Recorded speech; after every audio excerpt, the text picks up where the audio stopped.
जय माता दी। जय श्री कृष्ण।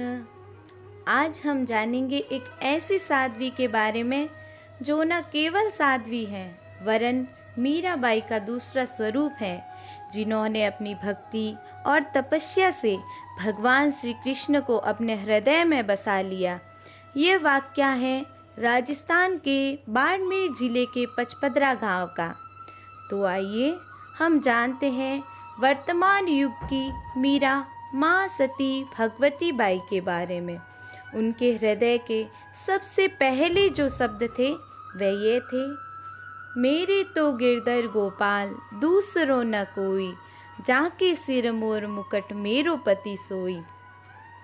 सूर्य नगरी के तपोनिष्ठ संत सूर्य श्री श्री 1008 श्री अजनेसर जी महाराज की अध्यात्म परंपरा में गादीपति संत शिरोमणि श्री श्री 1008 श्री बालेश्वर जी महाराज से दीक्षित शिष्या माँ भगवती वर्तमान में पचपदरा नगर की पुण्यधरा स्थित वृंदावन धाम में विराजमान है।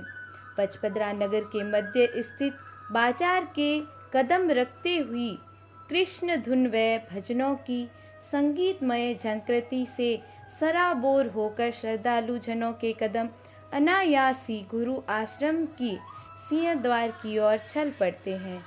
परम पूजन्य गुरु माता जी एक बाल ब्रह्मचारिणी कृष्ण भक्ति में लीन वर्तमान युग की मीरा के नाम से प्रख्यात हैं। माँ का ब्रह्मचर्य और तपस्या का तेज इनके दैदीप्यमान चेहरे से साक्षात प्रकट होता है।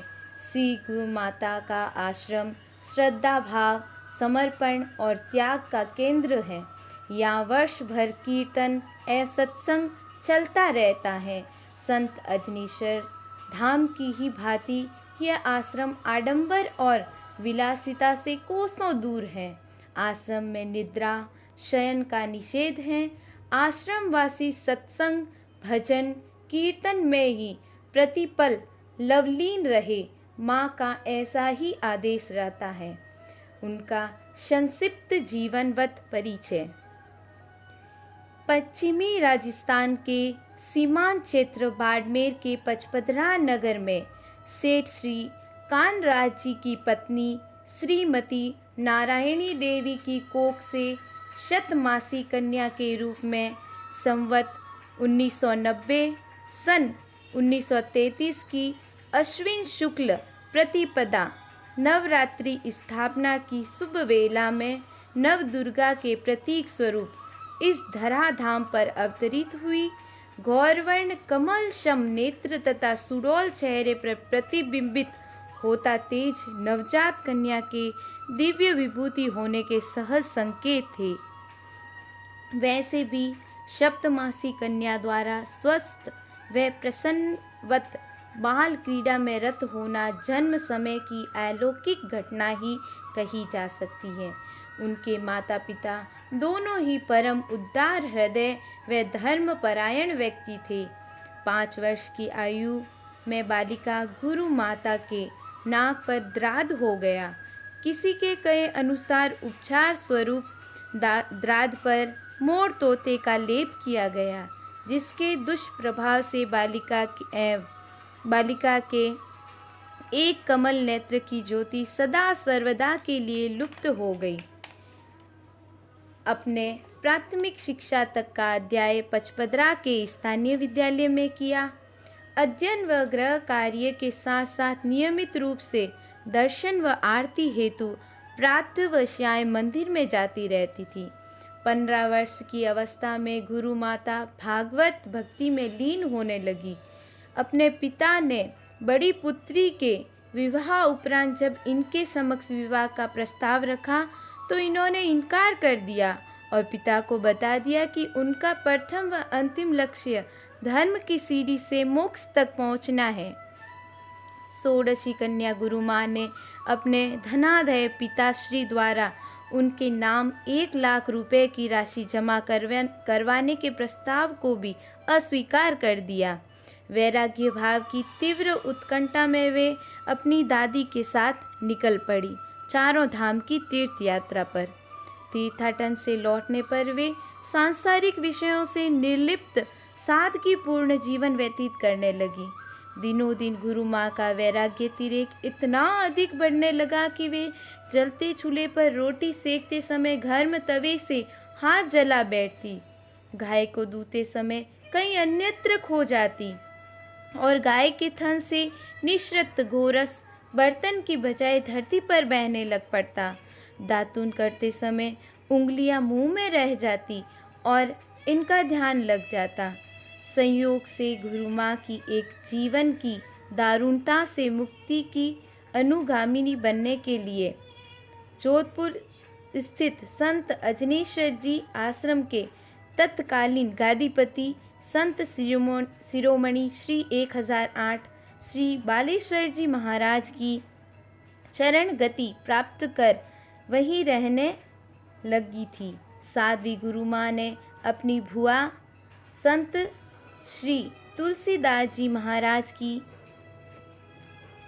आयु में वे जोधपुर स्थित ब्रह्मनिष्ठ संत श्री अजनेश्वर जी के आश्रम में पधारी और तत्कालीन गादीपति संत महात्मा श्री बालेश्वर जी महाराज की शिष्या बन उनसे दीक्षा प्राप्त की।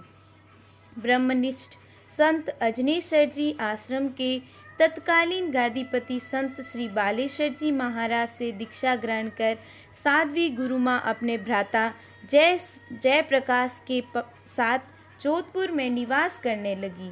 एक दिन जब वे भगवान की पूजा अर्चना के लिए बगीचे में पुष्प तोड़ रही थी, उसी समय यकायक उनकी ध्यान मुद्रा लग गई तथा आँख खुलने पर इन्होंने बाएं हाथ में मेहंदी तथा दाएं हाथ में कुमकुम देखा।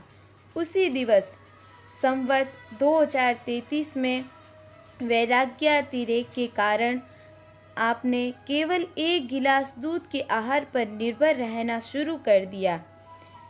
श्री कृष्ण दर्शन 1973 में जोधपुर निवास के दौरान आपको ध्यानावस्था में कंधे पर काली कमलियाँ और हाथ में मुरली थामे श्री कृष्ण के साक्षात दर्शन हुए। तब से उन्होंने कृष्ण भक्ति में लीन रहने लगी। फिर तो जैसे मोर मुकुट वाले ने ऐसा जादू सा कर दिया, न दिन का पता चला और न रात का। श्री कृष्ण दर्शन के 3-4 वर्ष उपरांत आपको स्वप्न में आकाशवाणी द्वारा निर्देश प्राप्त हुआ कि पूर्व जन्म में जो कृष्ण भक्ति अधूरी रह गई थी उसे अब वर्तमान जीवन में पूर्ण करना है। तभी गुरु माँ ने श्री कृष्णचंद्र के साथ विवाह करने का फैसला कर लिया और सन 1977 में शुभ मुहूर्त की बेला में विधिवत पंडित को बुलाकर भगवान श्री कृष्ण के विग्रह के साथ बकायदा फेरे लगाकर विवाह संपन्न किया। विवाह के दौरान किए जा रहे हवन की ज्योति में गुरु माँ को भगवान श्री कृष्ण का साक्षात दर्शन हुए। इस प्रकार साध्वी गुरु माता ने मोर मुकुट वाले सांवरिया गिरधर गोपाल से फेरे पढ़ लिए और उनकी भक्ति में अपने को अर्पण कर दिया। गुरु माता अपने आश्रम की गुफा में ही बैठकर योग साधना में लीन रहने लग गई। उस दौरान एक काला नाग नित्य इनकी गोद में बैठकर पहरा दिया करता था। यह भगवान शिव की परम कृपा ही का परिणाम है। गुरु माँ को जोधपुर प्रवास के दौरान पचपदरा निवासी वृद्ध माता पिता के लकवाग्रस्त होने का समाचार मिला तो वे फौरन पचपदरा आ पहुँची। उनकी वृद्ध एवं रुग्ण माता श्री अपने पति की सेवा नहीं कर पा रही थी, अतः अपने पूर्ण निष्ठा एवं श्रद्धा से भक्ति में लीन रहते हुए अपने को वृद्ध व बीमार माता पिता की सेवा में अर्पण कर दिया। अपने 2 वर्ष तक माता पिता की पुत्रव्रत सेवा करके मातृ पितृ भक्ति का अनुपम आदर्श प्रस्तुत किया। घर छोड़कर अन्यत्र कहीं नहीं जाने की शर्त पर आपके पिताजी ने उनको साध्वी के रूप में जीवन जीने की अनुमति सहर्ष प्रदान कर दी थी। उनके बाद लगभग 6 महीने की अवधि में गुरु माँ की माता पिता स्वर्ग धाम को सिधार गए। पिता को दिए वचनानुसार माँ भगवती ने अब अपने पैतृक निवास को ही तापस धाम बनाने का निर्णय ले दिया और निवास के भूमि तल में बने एक अंधेरे काल कोठरी नुमा कक्ष को गुफा बनाकर उनके धूल भरे फर्श पर पद्मासन लगाकर योग साधना में लीन रहने लगी। समय के रहते रहते जब आप साधना की गहरी ऊंचाइयों पर पहुंच गई, तब गुरु माँ के दर्शनार्थी श्रद्धाजनों की अपार भीड़ उनके पैतृक निवास पर उस अमृत रस को पीने के लिए पहुंचने लगी। तब संवत 2037 में गुरु माँ के मामा श्री सेवाराम जी निवासी बाड़मेर ने वर्तमान भगवती आश्रम बनवाया। मिति माघ शुक्ल एकादशी सन 1981 संवत 2038 में माँ ने अपने पैतृक गृह को त्याग कर इसमें प्रवेश किया तथा लगातार 6 माह तक आश्रम में बनी गुफा में ही कठोर साधना भजन किया। वृंदावन धाम नाम से विख्यात यह आश्रम पचपदरा बस स्टैंड के 1 किलोमीटर की दूरी पर पचपदरा के नगर के मध्य में स्थित है। जालीनुमा सिंह द्वार के आगे जल व प्रसाधन सुविधाओं से परिपूर्ण विस्तृत चौक के खुले आंगन में मनोरम वाटिका श्रद्धालुओं को मानसिक शांति का संचार कराती है। प्रार्थना सभा के खुले हॉल को पार करके एक जालीनुमा खिड़की के पास पहुंचने पर दृष्टिगत होते हैं एक ओजस्वी चेहरे पर विगत 40-45 से भी अधिक वर्ष की कठोर तपस्या का असीम आलोक, कमल नेत्रों की तेजस्वती प्रसादी श्यामल ऐनक का पर्दा, धवल वस्त्रों में सुशोभित ममता व प्रेम को आंचल में समेटे हुए एक दिव्य विभूति गुरु माता का साक्षात दर्शन, उस विलक्षण सत्य शक्ति स्वरूपा कृष्ण भक्त में लीन इस युग की मीरा के रूप में विराजित महासती भगवती माँ के चरणों में सत सत नमन। गुरु माँ के समस्त साधना काल को लिख पाना तो कठिन ही नहीं अपितु नामुमकिन है, लेकिन फिर भी जो मेरे संस्मरण में बातें आ रही हैं वो आपसे बांट रही हूँ। इन साधना काल के अनुभवों एवं साधना पद्धतियों को केवल इसलिए लिखा जा रहा है ताकि जो श्रद्धालु ईश्वर प्राप्ति एवं कल्याण के मार्ग पर चल रहे हैं उन्हें सहायता मिल सके।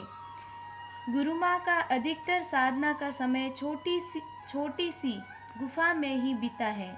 यदि यों कहे कि उनका जीवन का अधिकांश भाग वहाँ बीता है तो कोई अतिशयोक्ति नहीं होगी।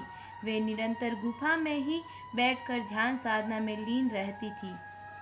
कई दिनों तक बिना खाए पिए स्नान इत्यादि किए मात्र ध्यान अवस्था में लवलीन थी। कई बार साधना काल में वे हंसती ही रह जाती। कई बार उनकी गुफा से घुंघरुओं की ध्वनियाँ, किसी स्त्री पुरुष के बातचीत की आवाज़ें एवं नृत्य कदम ताल की आवाज़ें सुनाई देती थी।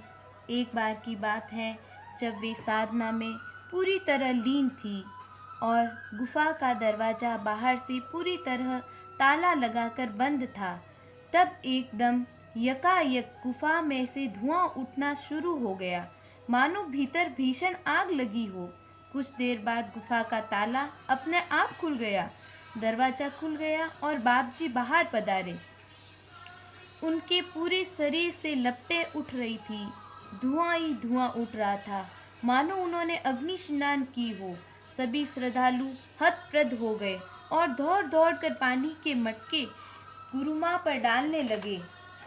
कई लीटर पानी डालने के बाद भी आग एकदम शांत नहीं हुई, अपितु धीरे धीरे स्वतः ही शांत हो गई।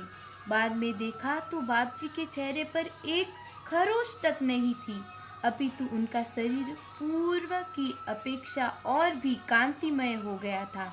शायद इसी को योगाग्नि कहते हैं, जिसमें सभी साधकों के पाप पुण्य के संस्कार समाप्त हो जाते हैं।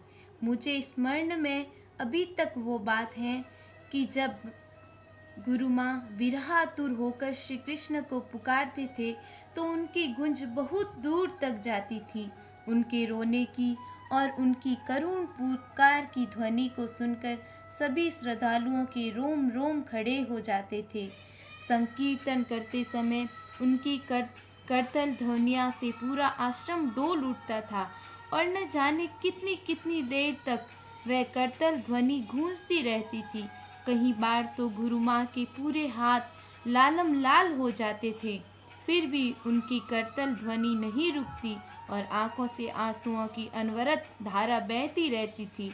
उनकी प्रेम साधना को वर्णन करना मेरे बस में नहीं है। जब गुरु माँ ध्यान साधना में लीन रहते तब उनके शरीर से कस्तूरी की तरह बड़ी ही सुगंध पूरे वातावरण को हर्षित कर देती। उनका दैदीप्यमान तेज पूरे आश्रम को रोशन कर देता। गुरु माँ ने अपने भक्तों को प्रगाढ़ प्रेम दिया है। भक्त लोग भी उनका सानिध्य छोड़ना नहीं चाहते थे। उनकी लीला कभी किसी को भी अनुमान लगाने नहीं देती थी। आप किसी भी प्रकार अनुमान नहीं लगा सकते कि बाप जी क्या लीला करने वाले हैं। अपनी मानवीय लीला की समाप्ति के पूर्व उन्होंने कहा कि मुझे एक छोटा सा झूला चाहिए। क्या तुम लोग मुझे छोटे से झूले में झुलाओगे? मैं छोटी हो जाऊंगी तो क्या तुम मुझे झूला दोगे? इस छोटी सी बात का कोई भी व्यक्ति मतलब नहीं निकाल सका। शरीर को त्यागने के बाद भी बाप जी की लीलाएं यथावत रूप से चलती रही। वे एक आश्रम के कार्यकलाप की भी उनके आशीर्वाद से यथावत ही चलते रहे। गुरु माँ को शारीरिक लीला की समाप्ति के लिए अपने शरीर पर बीमारी का नाटक करना पड़ा। गुरु माँ अपने हृदयस्थ भक्तों को अपने वियोग का दुख नहीं पहुँचाना चाहती थी। इसमें किसी तरह का संदेह नहीं कि बाप जी ने अपने शरीर का त्याग एक साधारण मनुष्य की भांति कर दिया। उनके महाप्रयाण के बाद भी सभी भक्त व बाद के प्रसंग इस बात की पुष्टि करते हैं कि गुरु माँ अजर वह वर्तमान समय में आश्रम में ही विराजमान है। शरीर त्याग कर देने की जानकारी गुरु माँ अपने जीवन काल में समय समय पर देती रहे, लेकिन उनकी इस महालीला को कौन समझ सकता था। जब भी वे अपनी लीला को समेटने की बात कहते और गुरु भक्तों को संकेत में आते देखते तो तुरंत बात को बदलते हुए कहते कि मैं अभी कहीं नहीं जाऊंगी, मुझे तो अभी बहुत भजन करना है। परंतु वास्तव में तो उनके भजन का शिखर कभी का आ चुका था। वे तो मात्र भक्तों के कल्याण के लिए ही इस शरीर रूप में विराजमान थे। अपनी यह लीला को समेटने की योजना गुरु माँ ने पहले से ही बना ली थी। पहले 2 वर्षों से गुरु माँ के आचरण और व्यवहार में भी बदलाव दिखाई देने लग गया था, जिसे कोई भी समझ नहीं पाया। गुरु माँ को हमेशा जन समुदाय व भक्तों की भीड़ अच्छी लगती थी, पर अंतिम दिनों में वे खोए से रहते थे। कभी खूब बातें करते तो कभी एकदम एकांत में चले जाते। पहले तो कोई भी आता तो बाप जी उनको रुकने के लिए कहते अथवा जबरदस्ती रोक भी लेते, लेकिन कुछ समय से वे किसी को रुकने का आग्रह नहीं करते। जो स्वेच्छा से रुक जाता, लेकिन वे किसी से विशेष आग्रह नहीं करते। मैं गुरु माँ के पास बैठी थी कि अचानक बाद में उन्होंने मुझसे कहा कि कहीं आप मुझे छोड़ोगे तो नहीं, और अपनी झोली फैला ली। मुझे छोड़ोगे नहीं और झोली फैलाना, ये सब आश्चर्य में डालने वाली बातें थी। मैं कहीं देर तक तो बोल भी नहीं पाई, तो तुरंत ही गुरु माँ ने कहा, नहीं, मुझे तो बहुत भजन करना है। गुरु माँ की किसी भी तरह की अस्वस्थता एवं बीमारी के उपचार के लिए पचपदरा के डॉक्टर गांधी जी व जोधपुर के डॉक्टर हरीश अग्रवाल लगातार ध्यान रखते थे। डॉक्टर गांधी जी ही एक ऐसे डॉक्टर थे जो पिछले 6-7 वर्षों से पचपदरा में रहकर प्रतिदिन गुरु माँ के दर्शन के लिए एवं उपचार परीक्षण के लिए आया करते थे। जब भी गुरु माँ डॉक्टर साहब को याद करते, वे तुरंत गुरु माँ के दर्शनों हेतु उपस्थित हो जाया करते थे। महाप्रयाण के बिल्कुल पूर्व का दिन 22 दिसंबर 2008 की रात्रि को अगले दिन वापस जल्दी आने की आज्ञा लेने के लिए मैं बाप जी के पास दर्शन के लिए सामने गया। लेटे हुए उन्होंने हाथ खड़े किए, आशीर्वाद दिया और मौनावस्था में ही कुछ क्षण तक मैं दर्शन करने के लिए रुक गई। कुछ समय समझ भी नहीं पा रही थी कि क्या आज्ञा है। आंखों में कुछ सवाल जवाब, खुशी गम, चेहरे पर एक अजीब सी चमक हमारी समझ से परे थी। मैंने आशीर्वाद समझा, उनकी मुस्कान भरा हाथ आशीर्वाद के लिए उठना, ऐसा लगा कि मानो उनकी अंतिम दृष्टि पड़ रही हो। यही मेरे अंतिम दर्शन थे। हम वहाँ से प्रातः वापस आने के लिए जोधपुर लौट आए। पिछले कुछ वर्षों से आश्रम में दर्शनार्थियों का तांता लगा रहता था। आश्रम में दर्शन के समय दिन में भी दर्शनार्थी अच्छी संख्या में आने लगे थे। अगर कुछ नरम स्वास्थ्य के कारण दर्शन नहीं हो पाता तो कई कई घंटे तक लोग इंतजार करते थे। गुरु माँ स्वस्थ होते तो उनके मुखमंडल पर निराली सी प्रसन्नता छाई रहती और कई बार अच्छे मूड में होते तो हास्य व विनोद की बातें, सत्संग की बातें करते। वह प्रसन्नता भरा मुख देखकर सभी भक्त इतने खुश दिखाई देते कि मानो भक्तों को स्वर्ग का राज्य मिल गया हो। सरल उदारता, दयालुता व प्रेम उनके स्वभाव में ही निहित था। उनकी मुस्कान देखकर तो दर्शनार्थी अपना सभी प्रकार का दुख भूल जाते थे। शायद इसी कारण से दर्शन के लिए आश्रम में इतनी भीड़ रहती थी और गुरु माँ के भक्त हफ्ते भर से ज़्यादा उनके दर्शनों के बगैर नहीं रह सकते थे। गुरु माँ अपने हाथ उठाकर सभी की कुशल क्षेम पूछते, मुस्कुराते हुए आशीर्वाद एवं प्रसाद देते व इच्छा पूर्वक का आशीर्वाद देते थे। मुझे कई बार गुरु माँ कहती कि आप तो कुछ मांगते नहीं, मांग कर देखो, मैं आपसे बहुत प्रसन्न हूँ। मैंने कहा, गुरु माँ, मैं केवल आपका आशीर्वाद चाहती हूँ, मैं तो आपके लिए कुछ कर ही नहीं पाती। गुरु माँ बोले, ऐसा नहीं है, मैं जो चाहती हूँ वही आप करते हो। इस पर गुरु माँ सहज नम निर्मल नजरों से देखते रहे और अपने मधुर गदगद कंठ से बोले, अब तो आपके काम हमें ही करने होंगे। यह लौकिक और पारलौकिक शब्द सुनकर मैं तो धन्य हो गई। गुरु माँ की ऐसी प्रसन्न मुद्रा में दर्शन कर होते वे ऐसी लीलाएं दूसरी जगह देखने सुनने में नहीं आती। उनसे बातचीत करते घंटों बीत जाते।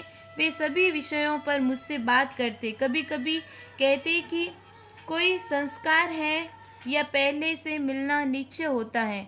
जब ही हम मिलते हैं प्रत्येक व्यक्ति से संपर्क की अवधि भी निश्चित ही होती है। भगवान चाहते हैं वैसा ही होता है। मनुष्य को न रोने रहने और न ही बिछुड़ने का दुख होना चाहिए। हमेशा कहते हैं कि हम सभी को मरना है। व्यक्ति अपने स्वार्थ और मोह के कारण रोते हैं, मरने वाला भी हमेशा उसी के लिए रोया है।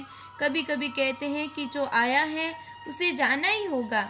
राजा रंक कोई हमेशा के लिए नहीं रह सकता।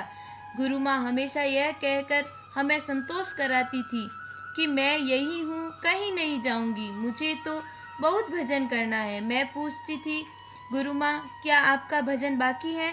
वे हमेशा कहते, मेरा तो अभी राई के बराबर का भी नहीं हुआ है। संतों ने इतना भजन किया कि उनके कान में शरीर पर पक्षियों ने अपने घोंसले बना लिए। वो भजन है एक सरल निर्जल अंतर्यामी संत जो पिछले 25 वर्षों से एक छोटे से कमरे में हैं, आज आज का बाहर का संसार नहीं देखा, वह यह कह रहा है।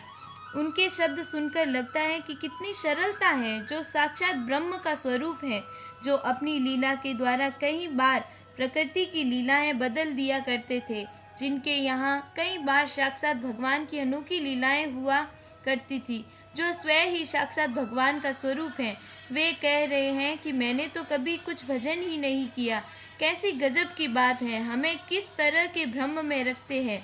गुरु माँ पूर्व जन्म के लिए हमेशा से डरते थे कि अब माँ के गर्भवास में नहीं आना है। मनुष्यों को गर्भ में आने की बात याद रखनी चाहिए। गर्भ का कष्ट कितना असहनीय होता है, इसके लिए भजन करना चाहिए। हमेशा प्रभु का ध्यान स्मरण रखना चाहिए, सभी कार्य करके उसे अर्पण करना चाहिए। गुरु माँ ने आश्रम को कभी भी अपना नहीं माना, उन्होंने अपने शरीर को भी भक्तों को अर्पण कर दिया। भक्त जैसा चाहते वे उनके स्वास्थ्य के लिए उचित समझते, उनको करने देते। गुरु माँ हमेशा कहा करते थे कि भगवान ने कितना सुंदर मकान बनाया है, 2 आँख, 2 कान, नाक, मुंह, हाथ, पैर दिए हैं। इसके सुंदर मकान और क्या हो सकता है। भगवान के ये तोहफे हैं। अब समय खराब आ रहा है, भजन करना चाहिए। शरीर बूढ़ा हो रहा है, इससे मोह छोड़ देना चाहिए। एक दिन पूर्व ही गुरु माँ ने आश्रम की जिम्मेदारी शरीर के भाई जयप्रकाश जी को देकर परोक्ष रूप से अपना कार्यभार उन्हीं को सौंप दिया।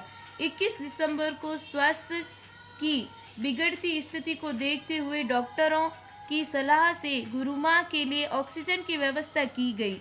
वे ऑक्सीजन के 8 बड़े सिलेंडर 24 घंटे में खत्म हो गए, जो कि एक सामान्य व्यक्ति के लिए कई महीने तक उपयुक्त होते हैं।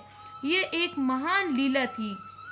गुरु माँ ने अपनी बीमारी के इलाज के लिए न ही किसी को कहा और न ही अपने शरीर के किसी प्रकार की छेड़खानी करने के लिए आज्ञा दी, किंतु भक्तों ने डॉक्टर की सलाह पर उनकी इस लीला को न समझते हुए सब कुछ किया। 23 दिसंबर 2008 पोष कृष्ण एकादशी ब्रह्म मुहूर्त को प्रातः 4 से 4:30 बजे के बीच अपनी सारी लीलाएं समाप्त कर ली और अपने आप को शारीरिक व्यवस्थाओं से दूर कर लिया। सारा आश्रम और उसकी व्यवस्था अपने भक्तों पर छोड़ दी। अपने भक्तों को दुख न पहुंचाने की भावना से गुरु माँ ने एक दिन पहले सभी को भेज दिया। वे रात्रि को लोग निद्रा की गोद में बेखबर थे। इसी बीच उन्होंने अपनी जीवन लीला सदा के लिए समेट ली। गुरु माँ का प्रण या हठ योग कहें, गुरु माँ अपने जीवन में जो भी नियम बनाती थी उन्हीं पर अडिग रहकर कठोरता से उनका पालन करती और निभाती।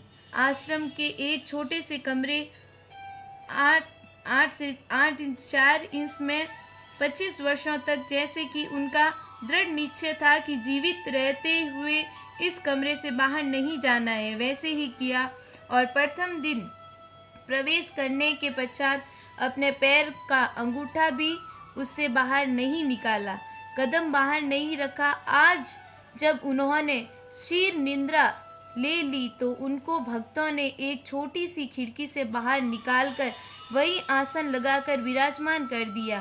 भक्तों का आना शुरू हो गया। लगातार भीड़ बढ़ती चली गई तथा हजारों की संख्या में लोग इकट्ठा होने लगे। अच्छी व्यवस्था के लिए पुलिस की भारी व्यवस्था की गई, ताकि जो भी आगंतुक हैं जो अपनी गुरु माँ इष्ट देव के अंतिम दर्शन करने के लिए दूर दराज से आश्रम में परिसर में आ रहे थे, उन्हें अच्छी तरह से दर्शन हो सके। आश्रम परिसर में चारों ओर भक्त मंडलियाँ इकट्ठा हो गई। जिसको जैसा स्थान मिला सभी भजनों में लग गए। गुरु माँ क्षीर निद्रा में थे। मुझे भी उनके अंग को हाथ लगाने का सौभाग्य मिला। उनके अंग बड़े कोमल हो गए, जैसे कि फूलों के शरीर का स्पर्श हो रहा है। वे आसानी से हिलाए डुलाए और मोड़े जा सकते थे। गुरु माँ ने बालिका का रूप ले लिया था। ऐसा लग रहा था कि जैसे कोई छोटी सी बच्ची बैठी हो। आसन पर विराजमान होने के पश्चात उनके मुखमंडल की आभा यथावत बनी हुई थी, जैसे कि जीवंत आत्मा विराजमान है। इनके शरीर में हाथ पैर के किसी भी प्रकार का कोई परिवर्तन नहीं दिखाई दे रहा था। आश्रम के एक और बालोत्रा और पचपदरा के लोग मिलकर बैकुटी का निर्माण कर रहे थे। जैसे कि बाबजी ने कुछ दिन पहले ही सुरेश सोलंकी को बात बात में कहा था कि कभी ऐसा काम पड़े तो 9 खंड की बैकुटी अच्छी होती है। सभी निर्माण में व्यस्त थे। सभी लोगों ने कहा कि वे इस प्रकार की बैकुटी अपने जीवन में पहली बार ही बना रहे हैं। उनके आंखों में आंसू के साथ साथ प्रशंसा भी थी कि गुरु माँ के लिए उनके द्वार अंतिम सेवा की ओर जा रहे हैं।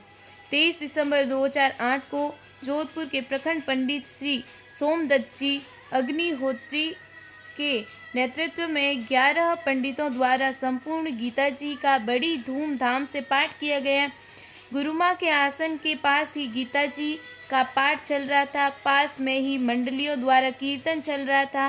कतार एक के बाद एक दर्शन करके आगे बढ़ती जा रही थी। ऐसा प्रतीत हो रहा था कि चींटियों का रेला चल रहा है। पचपदरा बस स्टैंड के आश्रम तक करीब 2 किलोमीटर की दूरी तक लोग लगातार चल रहे थे और कतारों में खड़े थे। शाम 4 बजे तक करीब 60 से 70 हजार लोग इकट्ठे हो चुके थे। ज़्यादा भीड़ के कारण आश्रम का दरवाज़ा बंद करना पड़ा। ऐसे मौके पर शायद इतने भक्त पश्चिमी राजस्थान के इतिहास में पहली बार ही देखे गए होंगे। बैकुटी को फूलों, ध्वजा, चमकीले वस्त्रों से खूब सजाया गया, जो कि पुष्पक विमान की तरह दिव्य सा प्रतीत हो रहा था। समय होते ही इस विमान को आसन के पास लाया गया। इतनी भीड़ में व्यवस्था करते हुए गुरु माँ के शरीर को इसमें विराजमान किया गया। वे मंदिर की परिक्रमा करवानी शुरू की गई। पहले 5 परिक्रमा करने का तय हुआ था, लेकिन भक्तों की भीड़ और विशाल जन समुदाय के कारण एक परिक्रमा भी बड़ी मुश्किल से लगाई गई। लोग पास के मकानों, छतों और छज्जों पर खड़े यह दृश्य देख रहे थे। भीड़ इतनी कि कई भक्त अपने हाथ ऊपर करने में भी असमर्थ थे। गुरु माँ की अलौकिक शक्ति सभी व्यवस्था स्वयं कर रही थी। श्रीपति बाल कृष्ण लाल जी के मंदिर सामने गुरु माँ के करीब 8-9 वर्ष पूर्व एक छोटा सा कुंड बनाया था, जिसमें नील कमल का पौधा लगा हुआ था और बहते फुवारे के बीच में शिव शंकर की छोटी सी प्रतिमा स्थापित थी। गुरु माँ के द्वारा पूर्व में संस्कार के लिए उसी कुंड में की तरह इशारा था। अतएव उस कुंड का पानी निकालकर उसी स्थान पर संस्कार संपन्न करवाया गया। अगस्त 2008 सावन मास में चंदन की लकड़ी का जिक्र गुरु माँ ने किया। तभी विचार कर रहे थे कि क्या होगा। 4-5 दिन बाद ही प्रकाश पमनानी ने बताया कि उनके परिचित का उनके पास फ़ोन आया कि मेरे पास कहीं से बहुत सा चंदन आया हुआ है। उन्होंने वे चंदन की लकड़ियां मंगवा ली और गुरु माँ के आदेशानुसार आश्रम के एक कमरे में रखवा दी। लकड़ियों को देखकर लगा कि किसी ने बड़ी सुव्यवस्था करके उन लकड़ियों की अच्छी तरह से सही करके पैक करके गुरु माँ के लिए ही भिजवाया है। इस चंदन का मूल्य भी जैसा उन्होंने बताया कि उस व्यक्ति ने नहीं लिया। मूल्य लेने को कहा तो वह व्यक्ति हमेशा टालता ही रहा कि आपको क्या जल्दी है, ले लेंगे। क्या गुरु माँ हमारे पास नहीं है। उस व्यक्ति को भी आश्चर्य है कि वह चंदन एक अन्य प्रकार की लकड़ी के बदले गोदाम से ट्रांसपोर्ट के जरिए गलती से जोधपुर भेज दिया गया था। दिन में करीब 4-5 बजे मंदिर की परिक्रमा के बाद समाधि स्थल पर गुरु माँ को चंदन की लकड़ियों व सुगंधित पदार्थों के बीच विराजमान किया गया। विराजमान करते समय भी शरीर पर बड़ा लचीला कोमल जैसा कि एक गुड़िया के समान लग रहा था, वैसे ही था। पंडितों के मंत्रोच्चारण के साथ यहाँ गुरु माँ के शरीर के परिवारजनों व भक्त समुदाय ने मिलकर इस विशेष वियोग दुखद वातावरण में बड़ी श्रद्धा और प्रेम से गुरु माँ के पार्थिव लौकिक शरीर को चितार्पण किया। कुछ ही क्षणों में चिता इतनी प्रज्वलित हुई कि मानो जैसे गुरु माँ के पंच तत्व में के शरीर को पंचों तत्व के देवता अपने में मिलाने के लिए बड़े आतुर हो। बाजे नगाड़ों की आवाज़ से आश्रम गूंज गया और चारों तरफ जय जयकार और जय घोष के स्वर गूंज पड़े। सभी को आंखों से आंसू रुक नहीं पा रहे थे। कोई जोर जोर से तो कोई मंद मंद से रो रहे थे। कोई अपनी आंखों पर हाथ लगाकर अपने गुरुदेव को याद कर रहे थे। सभी भक्त एक दूसरे को धीरज बंधवा रहे थे, पर खुद के आंसू कोई नहीं रोक पा रहा था। एक मार्मिक दृश्य, जैसे सभी का आज सब कुछ लुट चुका हो। जिस स्थान पर चिता बनाई गई थी, उसके पास छोटा सा हनुमान जी का मंदिर था। विग्रह को कांच के द्वार से ढक रखा था। अग्नि का प्रचंड तेज रूप लेने के बाद भी उस पर तथा उसके पास के एक वृक्ष पर कोई असर नहीं पड़ा। चिता जब प्रचंड अग्नि स्नान पर थी, मैंने महसूस किया कि जैसे हनुमान जी गुरु माँ की लीला देखकर मंद मंद मुस्कुरा रहे हो। सभी को किसी भी प्रकार की क्षति न होना तथा पास के वृक्ष का एक भी पत्ता न मुरझाना गुरु माँ की ही लीला का एक दृश्य है। कई भक्तों ने अग्नि की जो धारा ऊपर उठ रही थी, उसमें कई बार ओम आकार के दर्शन किए, जैसे ब्रह्म कुंड में से अग्नि देवता और गुरु माँ ओम श्री राम कह रहे हो। इसी प्रकार सभी भक्तों ने अलग अलग अनुभव किए। चिताग्नि के पूर्ण शांत होने के 2 दिन लगे। उसके पश्चात 25 दिसंबर को गुरु माँ के अस्थि पुष्प व भस्मी को मंत्रोच्चारण के साथ उपस्थित सभी भक्तों के मध्य कलशों में एकत्रित किया गया। कलश हरिद्वार, द्वारिका, बद्रीनाथ आदि विभिन्न तीर्थों में जन समुदाय के साथ जाकर पवित्र नदियों में विधिवत रूप से प्रवाहित करने का विचार किया गया। इसके बाद सभी प्रसादी की व्यवस्था में लग गए, ताकि जो दूर दूर से श्रद्धालु दर्शनों के लिए आए थे और जिन्होंने सुबह से पानी तक नहीं पिया, उन्हें भोजन कराया जा सके। अपने गुरु माँ के अब कैसे सम्मुख दर्शन कर पाएंगे? अपने दुखों को, अपने प्रश्नों का हल कैसे और किससे करवाएंगे? अब सभी अपनी जिंदगी उनके साथ बिताए कुछ अंश और पल याद कर करके निकालेंगे। सब अनुमान कर रहे थे, कोई आँख ऐसे नहीं जिनमें आंसू न हो। लगता था कि अग्नि देवता भी गुरु माँ को अपने तत्व में शामिल करने को आतुर थे, और मात्र 2-3 घंटे में अग्निदेव गुरु माँ को अपने में समाकर शांत हो गए। चिता तो पूर्ण रात्रि ही गुरु माँ की याद दिलाती रही, जो जिस समय से जुड़ा था वह उस सब वर्षों की याद ताज़ा कर रहा था। ओम श्री राम, ओम श्री राम, ओम श्री राम।